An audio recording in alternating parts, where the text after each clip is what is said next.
infeksi ya. Nah, ini kita bisa melayani operasi-operasi yang harus segera, operasi-operasi emergensi, di mana pasiennya biasanya datangnya dari IGD ataupun operasi-operasi yang elektif atau terencana. Jadi pasiennya datang dari poli, direncanakan untuk operasi, misalkan minggu depan, operasi jam 8 gitu. Tapi kalau emergensi, operasinya sekarang juga nih SC dengan gawat janin misalnya ya.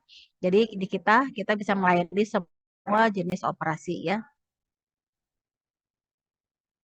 Jadi di instalasi bedah sentral sendiri di RSAS ini kita menyelenggarakan pelayanan operasi baik diagnostik maupun terapeutik, kemudian juga merupakan tempat pendidikan tenaga kesehatan ya. Jadi sama seperti adik-adik mulai dari PSPD, PPDS, PPDS 1, PPDS 2, perawat, farmasi, semua banyak sekali yang melakukan pendidikan di RSAS. Kemudian juga merupakan tempat penelitian. Nanti adik-adik juga mungkin ya waktu kemarin ada yang penelitian S1-nya dokter apa namanya sarjana kedokterannya di RSAS ya, terutama di IBS tuh ada beberapa yang melakukan penelitian ya. Jadi untuk kamar operasi di RSAS ini kita ada terdiri dari 3 lantai. Jadi untuk lantai 2 itu khusus hanya untuk operasi bedah jantung, kemudian di lantai 3 itu kita ada 13 kamar operasi dan di lantai 4 kita ada 7 kamar operasi. Kemudian juga ada kamar-kamar untuk endoskopi, RCP, dan juga intratekal serta operasi yang lokal. Ya, kalau kita lihat ini di area ini ya, area ini adalah area kamar lantai 3 untuk yang emergency. Ya, ini mana saya kelihatan ya atau saya harus pakai ini ya? Pakai annotate ya. Oke. Ya, mouse-nya kelihatan ya. Nah, jadi di sini adalah area lantai 3 untuk kamar operasi 24 jam. Nah, ini bukannya 24 jam bisa melayani operasi-operasi yang emergensi. Sedangkan yang area sebelah sini yang di bawah ini adalah area-area operasi yang elektif. Untuk elektif operasi-operasi yang besar. Nah, ini juga bukanya mulai dari jam 7 ya, jam 7 sampai jam 7 pagi lagi. Enggak 24 jam semua kamar, tapi sekarang sering sekali operasi sampai jam 4 pagi, jam 5 pagi ya. Ntar dulu. Sebentar, kok ini tidak bisa maju ya.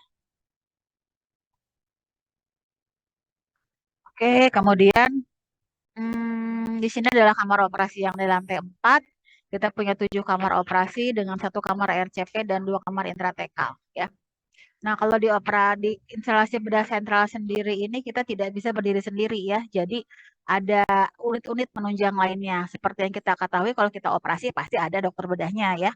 Ada dokter bedahnya, ada dokter anestesinya, kemudian ada perawatnya. Ada juga unit-unit penunjang seperti farmasi untuk menyiapkan obat-obatan, binatu untuk menyiapkan baju-baju yang bersih, baju steril ya, patologi klinis, radiologi ya karena kita di kamar operasi juga menggunakan SIAM, patologi anatomi juga kita ada pasien-pasien yang diperiksa patologi anatominya langsung di OK. Kemudian juga CSSD. CSSD ini adalah Central Sterilization Unit ya. Jadi baju steril, alat-alat steril semua disterilkannya di CSSD. Ya. Nah, untuk layanan operasinya sendiri kita ada berbagai macam pembedahan ya, ada bedah digestif, bedah urologi, onkologi, ortopedi, plastik, toraks, vaskuler, bedah THT, bedah mulut, bedah saraf, bedah anak, obgyn dan juga endoskopi RCP. Ini kalau endoskopi ini ada yang dikerjakan oleh dokter IPD, dokter anak ya, dokter bedah anak, THT ya, itu semua masuk ke dalam kamar operasi. Nah, nanti banyak sekali faktor yang mempengaruhi layanan kamar operasi. Jadi, kalau untuk layanan kamar operasi, idealnya itu mulainya itu on time ya. Kenapa harus on time? Jadi kalau ada satu hari nih, misalkan dalam satu kamar operasi ada 3 kamar operasi. Kalau satu hari dalam hari tersebut mulainya on time jam 7:30, otomatis nanti kesananya juga akan on time. Ya, tapi kalau satu operasi pertama itu sudah molor, misalkan operasi pertama baru mulai jam 9, otomatis operasi kedua, operasi ketiga itu juga akan terhambat ya, pasti mulainya juga akan terlambat. Nah, banyak sekali faktor-faktor yang mempengaruhi pelayanan di kamar operasi ya. Yang pertama dokternya, DPJP-nya, konsultannya, dokter bedahnya ya. Kemudian juga PPDS, PSPD, ya itu semua harus datangnya tepat waktu ya. Kemudian juga farmasi harus sudah menyiapkan obat sebelum jam operasi. Biasanya sih kalau farmasi ataupun Binatum mereka sudah menyiapkan dari H-1 ya. Kemudian juga CSSD sarananya ketika kita mau gunakan alat sterilnya harus sudah tersedia ya. Kemudian juga perawatnya juga sudah harus ada ya. Begitu juga dengan ruangan. Jangan sampai pasiennya sudah operasi tapi ruangannya tidak ada. Nah, kadang-kadang ini juga yang menjadi kendala di RSIS ya. Jadi pasiennya mau operasi tapi operasinya besar misalkan, perdarahannya banyak, operasi besar, pas operasinya perlu ICU, ICU-nya nggak ada, itu juga merupakan kendala ya. Itu masih kita siapkan sebelum pasiennya dioperasi. Ya, ini adalah alur pendaftaran, kalian mah nggak usah ya alur pendaftaran. Jadi ini untuk kamar bedah sendiri, ini idealnya adalah 5% dari pasien RSAS dan 50% dari pasien rumah sakit itu biasanya memerlukan pembedahan ya. Jadi memang OKA ini sangat penting ya keberadaannya. Jadi di RSAS ini kita punya 21 kamar operasi itu untuk melayani pasien kira-kira 1.000 tempat tidur ya. Jadi 1.000 pasien dengan 20 kamar operasi. Nah, OKA ini merupakan unit yang sangat mahal sekali ya. Jadi sangat mahal kenapa? Karena peralatannya itu mahal-mahal. Kalau nanti kalian ke OKA itu peralatannya bisa miliaran ya. Jadi satu alat itu bisa 1 miliar, 5 miliar, 10 miliar ya. Jadi sangat mahal sekali. Namun juga merupakan sebuah unit yang sangat menghasilkan. Jadi merupakan revenue penghasil uang untuk sebuah rumah sakit ya. Jadi kalau kita lihat di sini alur pasien di kamar operasi ya.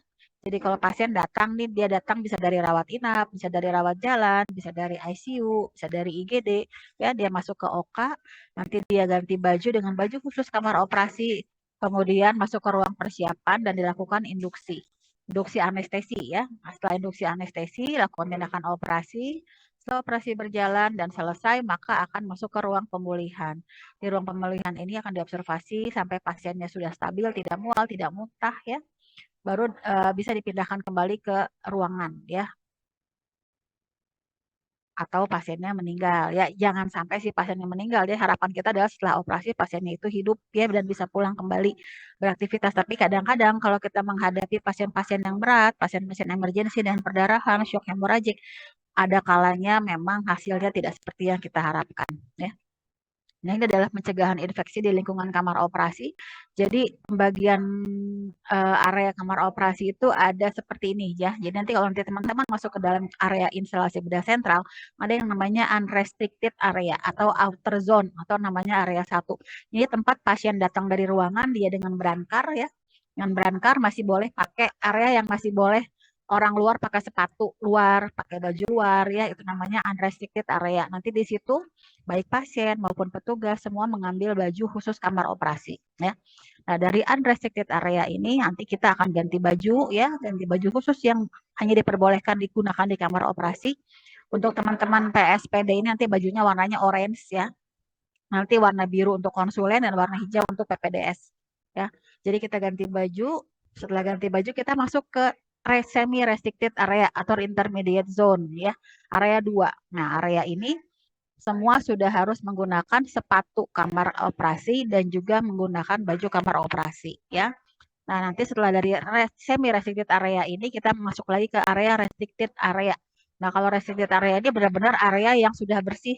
Semua orang sudah harus menggunakan baju, sendal atau sepatu, kemudian juga head cap ya, penutup kepala dan juga masker. Nah, di area 3 ini nanti ada lagi kompleks kamar bedahnya. Kamar bedahnya nanti ada lagi kamar 5, kamar 6, kamar 7 ya. Itu kemudian area meja atas meja operasi. Ini adalah yang paling steril itu adalah area di atas meja operasi ya. Nah, ini adalah outer zone. Outer zone ini adalah tempat orang-orang ini masuk ya. Jadi pasien, dokter semua masuk ke sini mengambil baju untuk ditukar dengan baju kamar operasi.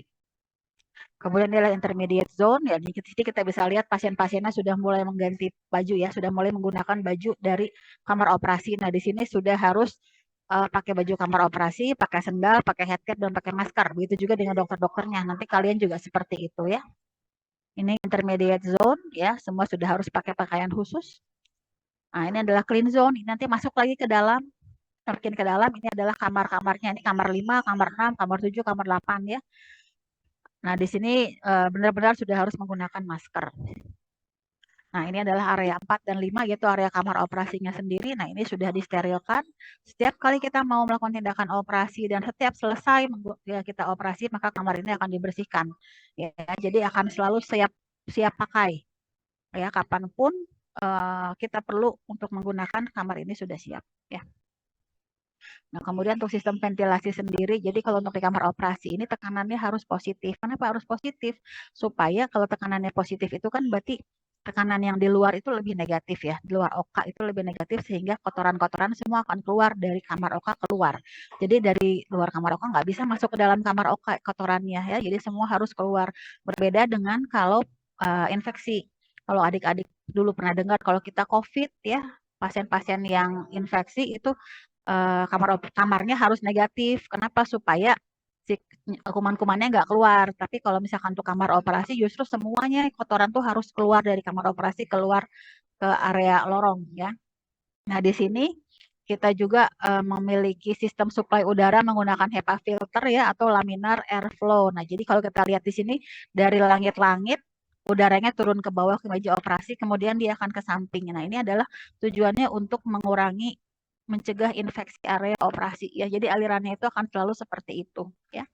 Kemudian juga di bawah sini ada yang namanya exhaust ya, return grill ini adalah untuk mengeluarkan udara. Nah, nanti adik-adik kalau di OKA jangan pernah duduk di lantai. Kenapa? Karena obat-obatan anestesi itu berat jenisnya itu berat ya. Jadi dia berada di bawah. Kalau adik-adik nanti duduk di bawah, adik-adik akan menghirup gas anestesi dan nanti akan jadi tidur ya. Jadi nggak boleh duduk di lantai ya. Kemudian juga di sini kita harus menjaga kelembaban 50-60% supaya tidak mudah berjamur ya dan peralatan juga tidak rusak. Begitu juga dengan temperatur idealnya adalah 18 sampai 22 derajat Celcius. Jadi di OKA itu nanti harus selalu dingin. Kenapa harus selalu dingin? Satu, yang pertama di OKA itu banyak sekali peralatan. Semua alat itu kan kalau digunakan dia mengeluarkan panas ya.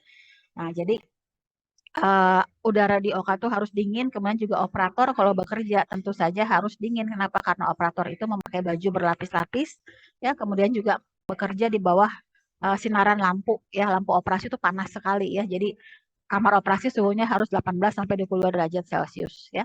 Kemudian juga untuk OKA ini ada beberapa spesifikasi khusus. Nanti kalau adik-adik lihat ya OKA itu beda dengan ICU, beda dengan ruang perawatan biasa ya. Jadi kalau di OKA itu pintunya juga harus pintu yang geser sliding door ya. Kemudian juga dia harus kedap supaya bisa mempertahankan tekanan positif.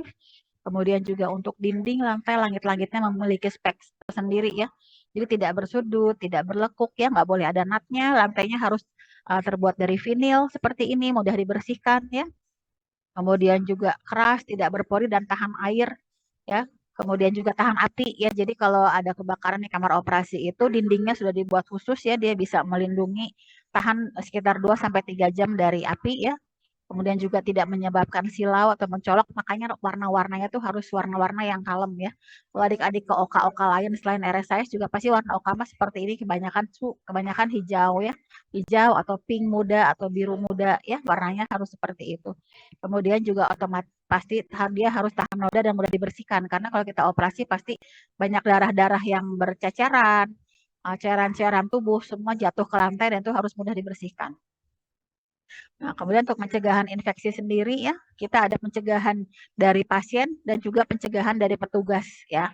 Kalau pencegahan dari pasien ini nanti kita ada pencukuran sekitar daerah operasi kalau diperlukan ya. Jadi kalau ada rambut-rambut itu harus dicukur dahulu. Pasiennya sebelumnya juga harus mandi ya. Pasien juga begitu masuk OK dia ganti pakai baju kamar operasi, diganti juga dengan topi khusus dari kamar operasi sama seperti dokter ya. Kemudian juga nanti sebelum dilakukan tindakan operasi dilakukan tindakan antisepsis kulit ya. Nah, untuk dari petugas OK-nya sendiri, nah di sini kita memiliki aturan ya. Jadi personil dalam OK ini terbatas, maksimal 10 orang dan tidak boleh membawa barang bawaan. Jadi nanti adik-adik kalau stase di OK tidak boleh bergerombol. Jangan semuanya mau bareng-bareng, saya mah takut di OK. Saya mau bareng-bareng aja satu OK 3-an. Nah, nggak bisa ya.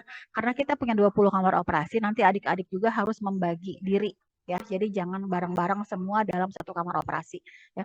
Kalau kita lihat maksimal 10 itu anestesinya aja satu konsulen, 2 PPDS udah 3, operatornya 1, residennya 2 udah 6. perawat bedahnya 2, itu berapa? 8. Perawat anestesi 1, 9. Jadi hanya tersisa 1 lagi untuk kalian agar jumlahnya tidak melebihi dari 10 ya. Jadi ingat tidak boleh lebih dari 10 untuk dalam satu kamar operasi. Kemudian juga harus memakai pakaian OK yang lengkap seperti ini ya. Kalau untuk perempuan boleh memakai kerudung ya. Kerudung yang sudah disiapkan oleh kamar operasi, kemudian juga masker dan baju. Jadi tidak boleh memakai barang-barang dari luar. Nggak boleh pakai kerudung dari luar, nggak boleh pakai baju dari luar ya. Kemudian kalau untuk tim steril, tim yang melakukan tindakan operasi nanti ada cuci tangannya tersendiri ya. Nah ini ya cara memakai masker yang benar. Jadi hidungnya harus ditutup ya. Kalau sekarang sih kebetulan karena sejak COVID kita sudah terbiasa memakai masker, jadi adik-adik juga pasti sudah tidak asing lagi memakai masker ya. Kalau di Oka sih sebelum COVID juga sudah pakai masker ya. Jadi ingat seperti ini, masker ini harus menutupi hidung dan mulut. Kemudian diikat di kepala bagian atas dan kepala bagian bawah ya. Seperti ini. Ini adalah cara-cara memakai gaun steril. Nanti untuk adik-adik yang diajak untuk operasi ya, kadang-kadang ada PPDS ataupun konsulen bedah yang mengajak adik-adik untuk operasi menjahit misalnya. Nah, nanti sebelum sebelum cuci tangan dan memakai baju, adik-adik harus belajar dulu bagaimana caranya ya. Nah, jadi kalau kita sudah memakai baju, tangan kita tidak boleh ke bawah. Jadi harus berada di pinggang ke atas karena sudah steril ya. Pinggang ke bawah tuh area kotor. Jadi kalau yang wrong ini tangannya ke bawah ini nggak boleh. Adik-adik harus cuci tangan lagi, bajunya harus ganti lagi yang baru ya. Jadi tidak boleh. Nah, jadi area steril itu adalah dari pinggang ke atas itu yang namanya area steril. Kalau adik-adik lihat di film-film gitu ya, mau yang Korea kayak mau yang mana kayak kalau misalkan dokter bedah sudah cuci tangan, dia akan menaruh tangannya itu di depan dada. Kalau dia harus menunggu, dia akan taruh di depan dada. Karena kalau dia tangannya lurus ke bawah itu dia sudah on steril ya. Jadi ingat seperti itu ya, tidak boleh area tangan itu berada di bawah pinggang ya. Nah, seperti ini biasanya ya posisi kalau misalkan dokter bedah yang sudah steril itu sedang menunggu ya. Nah, ini sama tangan tuh harus selalu di atas, tidak boleh ke bawah ya. Nanti juga diajari bagaimana cara menggunakan sarung tangan yang steril. Jadi menggunakan sarung tangan steril itu akan berbeda dengan menggunakan sarung tangan yang non steril ya. Nah, ini juga di area meja operasi juga sama. Jadi dari perut ke pinggang ke atas ini yang area sterilnya. Nanti adik-adik kalau misalkan ikut operasi ya, tidak boleh kurang dari 30 cm dari meja operasi. Jadi harus lebih dari 30 cm jaraknya. Ya, kalau misalkan nanti adik-adik terlalu dekat, itu jadinya on steril dan harus di draping ulang lagi. Ya, jadi jangan terlalu dekat dengan area meja operasi. Ini juga sama, kalau ini posisinya duduk seperti ini, area steril adalah dari pinggang ke atas ya. Nah, ini adalah letak-letak kalau misalkan adik-adik ini kebayang nggak ya? Nah, jadi kalau ini kan kepala pasien ini adalah dokter anestesi. Area dokter anestesi adalah di sekitar kepala pasien. Bisa anestesi, nanti ada asistennya, atau ada perawat anestesi. Dia letaknya adalah di kepala ke atas. Nah, kemudian nanti biasanya kita kasih pembatas ya antara kepala pasien ke bawah dengan namanya wuh. Wuh itu adalah kayak semacam besi gitu ya. Ditutupi kain steril itu adalah pembatas antara area anestesi dengan area operasi. Kemudian di sini ada bagian bawah nih adalah operatornya ya, operatornya, nih asistennya, ini juga asistennya, di ke bawahnya adalah area-area yang steril ya. Tidak boleh adik-adik nyelonong-nyelonong dari sini, dari sini, dari sisi-sisi sini nggak boleh ya, nanti jadinya on steril soalnya ya. Ah ya, oke. Untuk pasien safety-nya sendiri di OKA tentu saja ada ya. Jadi kan kalau ada pasien datang ke rumah sakit pasti dia berharap untuk bisa sembuh ya. Sebenarnya nggak ada sih pasien yang bilang saya mau berobat itu untuk operasi, nggak ada. Saya datang ke rumah sakit untuk operasi, nggak ada. Dia hanya ingin dia hanya ingin sembuh ya. Saya datang ke rumah sakit itu untuk sembuh, bukan untuk operasi. Tapi kan kadang-kadang ada beberapa tindakan yang harus dilakukan ya. Nah, jadi di sini pasien tuh pasti berobat, kalaupun dioperasi harapannya adalah sembuh ya.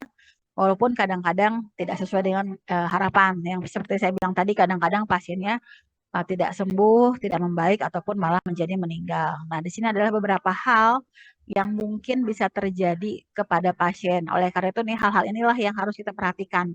Patient safety di kamar operasi ya. Yang pertama adalah kesalahan operasi ya. Kesalahan operasi ini bisa salah sisi, yang harusnya operasi sisi kiri malah sisi kanan yang dioperasi. Salah pasien, harusnya pasien A malah pasien B yang dioperasi. Ataupun salah tindakan. Ya, jadi apalagi di tempat kita yang kamar operasinya banyak, itu operasi banyak dengan kadang-kadang nama pasien itu sama. Ya, jadi yang namanya identifikasi pasien itu sangat penting sekali. Karena kadang-kadang di orang Sunda ya, apalagi yang namanya Asep itu teh bisa banyak. Kita juga pernah ini minggu kemarin terjadi. Jadi pasien namanya sama-sama siapa lah saya lupa ya. Pokoknya sebut saja dia Asep. Yang satu Asep A, yang satu Asep B. Dimasukin Asep A itu ke kamar 5, Asep B ke kamar 10. Nah, ternyata pas dilihat loh, ini mah untung kita punya prosedur yang namanya surgical safety checklist ya. Jadi kalau surgical safety checklist ini ketika pasien masuk kamar operasi dia dicek lagi identitasnya benar atau tidak. Nanti ketika dia mau dioperasi, mau insisi juga sama. Diperiksa lagi identitasnya benar atau tidak ya. Jadi kemarin tuh ketika dilihat ternyata salah pasien, harusnya pasien kamar 10 masuknya ke kamar 5 karena namanya sama-sama Asep ya. Jadi kita harus selalu mengecek ulang si pasien ini ya. Jadi ketika dia masuk kamar operasi, dicek ulang namanya siapa. Sebelum dia ditidurkan juga dicek lagi namanya siapa. Nanti setelah dia tidur, tim bedahnya udah siap, juga sama dicek lagi. Dok, ini benar nggak nama pasiennya si A? Dokter mau operasinya apa? Berkira lama operasinya apa? Ya, nanti untuk mencegah hal-hal ini ya, salah sisi, salah pasien, salah tindakan. Kemudian ada resiko juga benda asing tertinggal. Nih benda asing ini misalnya apa? Kasa atau gunting atau malah barang-barang instrumen operasi yang tertinggal di dalam tubuh pasien. Ini tidak boleh sampai terjadi ya. Oleh karena itu kita juga ada yang namanya sign out. Jadi pada sign out ini sebelum penutupan rongga tubuh pasien kita dihitung kembali kasanya. Tadi kita pakai kasa berapa puluh, harus ada lagi kasanya sejumlah yang sama. Kita hitung lagi peralatan-peralatan bedah yang digunakan, apakah sudah lengkap semua atau tidak, baru uh, luka operasinya bisa ditutup ya untuk menghindari kejadian adanya benda yang tertinggal di dalam tubuh pasien. Kemudian luka bakar. Nah, kan kita kalau operasi itu kan ada ya, pendarahan. Pendarahan ini otomatis akan dikendalikan dengan menggunakan ada yang namanya kauter. Nah, kauter ini bisa menyebabkan luka bakar ya. Jadi harus hati-hati, jangan sampai ada area yang basah, jangan sampai ada area tubuh pasien yang menyentuh ke semacam besi ya, karena itu bisa menyebabkan luka bakar ya. Kemudian pasien jatuh. Nah, pasien jatuh ini juga mungkin sekali terjadi. Kenapa? Karena kan kalau kita lihat brankar ataupun meja operasi itu adalah sebuah bed yang sangat kecil ya dibandingkan dengan tempat tidur pasien di ruangan. Meja operasi itu kecil sekali. Apa lebarnya tuh sangat sempit ya. Apalagi untuk pasien-pasien yang tidak kooperatif atau pasien-pasien yang pasca pembiusan. Pasca pembiusan itu biasanya pasiennya masih gelisah ya. Pasien gelisah itu mudah sekali dia terjatuh. Oleh karena itu, untuk pasien-pasien pasca tindakan anestesis, selalu pertama kita kaji resiko jatuhnya, yang kedua kita lakukan pencegahan resiko jatuh. Jadi misalkan pelang bednya itu selalu harus dipasang ya, dan selalu pasiennya itu diingatkan kembali untuk tidak banyak bergerak ya. Kemudian cedera karena pengaturan posisi pasien di kamar bedah. Nah, untuk posisi pasien sendiri juga sama, tidak hanya sekedar semuanya telentang, semuanya supaya enggak. Kadang-kadang posisinya telungkup untuk operasi-operasi daerah belakang, operasi otak, atau posisinya miring ya, atau tangannya ke atas, kakinya ke atas, itu banyak sekali posisi-posisi tergantung dari tindakan operasi yang dikerjakan. Nah, posisi ini juga bisa menyebabkan cedera. Oleh karena itu nanti kalau kita sudah mau melakukan posisi pasien, benar-benar dilihat posisi ini bahayanya apa, kemungkinan cederanya apa, bagaimana cara pencegahannya ya. Kemudian penanganan spesimen secara salah. Nah, ini juga mungkin sekali terjadi. Jadi kadang-kadang kalau operator tuh operasi dia ambil jaringan kemudian diperiksakan ke patologi anatomi. Nah, ini kadang-kadang bukan kadang-kadang ya, jangan sampai kita salah untuk memberikan identitas. Ya, jangan sampai salah memberi label. Kalau salah beri label nanti salah periksa, kesananya salah. Ya, jadi harus hati-hati sekali kalau kita mengambil spesimen tuh harus langsung diberi label identitas ya. Kemudian juga resiko yang terakhir adalah resiko infeksi tempat pembedahan karena pelanggaran teknik septik dan aseptik. Oleh karena itu tadi mulai dari pencegahan dari pasiennya, pencegahan dari petugasnya, pencegahan dari area operasinya, ya. Area operasi harus selalu steril. kemudian juga tadi dokter-dokternya, perawatnya semua harus menggunakan teknik yang aseptik ya. Ini untuk mencegah adanya infeksi di daerah operasi. Oke, adik-adik mungkin itu saja yang bisa saya sampaikan ya. Mudah-mudahan sih memberikan sedikit bayangan. Memang ini pasti tidak apa ya, tidak tidak bisa memberikan info secara menyeluruh ya, tapi setidaknya bayangkanlah nanti adik-adik kalau sudah ke OK baru akan bisa mengerti seperti apa sih. Oh, ini tuh yang dikasih tahu sama dokter Sari kemarin ya. Kalau untuk sekarang mah ya udahlah pengenalan aja. Nanti kalau udah sampai di kamar operasi baru adik-adik bisa mengalami sendiri ya. Mudah-mudahan nanti masih ingat ketika adik-adik stase di kamar bedah. Karena kan nggak tahu ya pembekalan sekarang stasenya kapan, nggak tahu nih, bisa tahun depan juga ya. Tapi mudah-mudahan nanti masih ingat ya. Oke, ada yang mau ditanyakan sampai saat ini? Silakan.